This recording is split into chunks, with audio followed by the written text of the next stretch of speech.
ចានាងខ្ញុំជម្រាបសួរម្ដងទៀតហើយបងប្អូនទាំងអស់គ្នាចា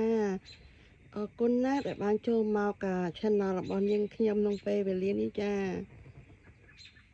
ឥឡូវនេះក្តៅណាស់បងប្អូនអើយ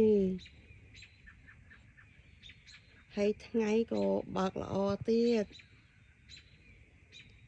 ចាសូមផ្ញើសេចក្តីនឹករលឹកពីនាងខ្ញុំផងបងប្អូនទាំងអស់គ្នា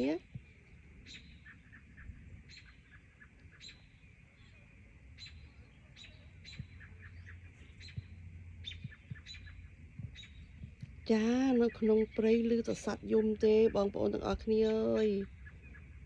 គួរឲ្យស្រណោះខ្លួនណា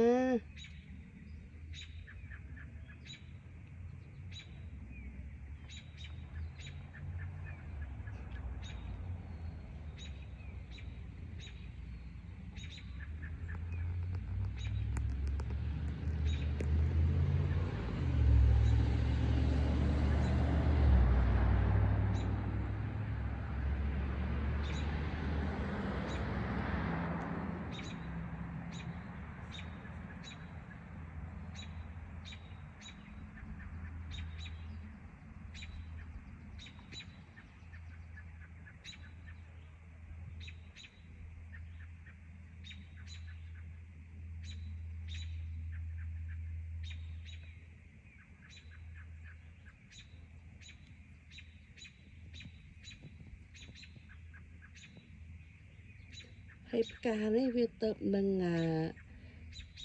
រីកចាបានខ្ញុំធ្វើវីដេអូ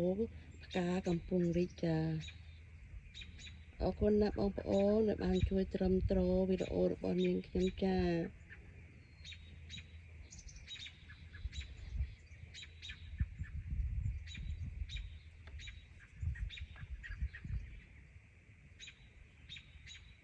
បងប្អូនលឺឯងបងប្អូនគឺសម្បូរសត្វយំណាស់បងប្អូនអើយ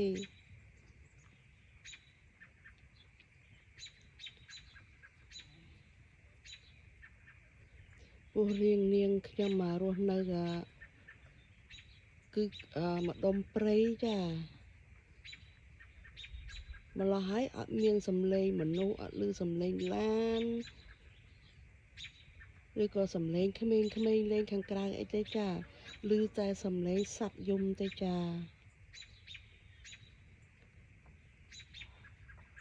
ហើយនេះខ្ញុំថតប្រហែលជាម៉ោង12ថ្ងៃចា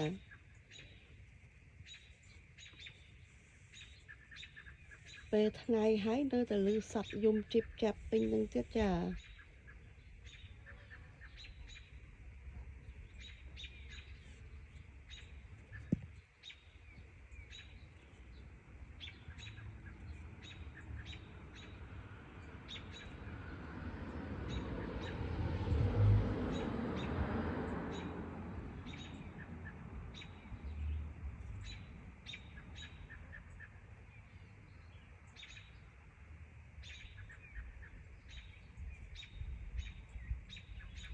ជម្រាបលាទាំងអស់គ្នាបងប្អូន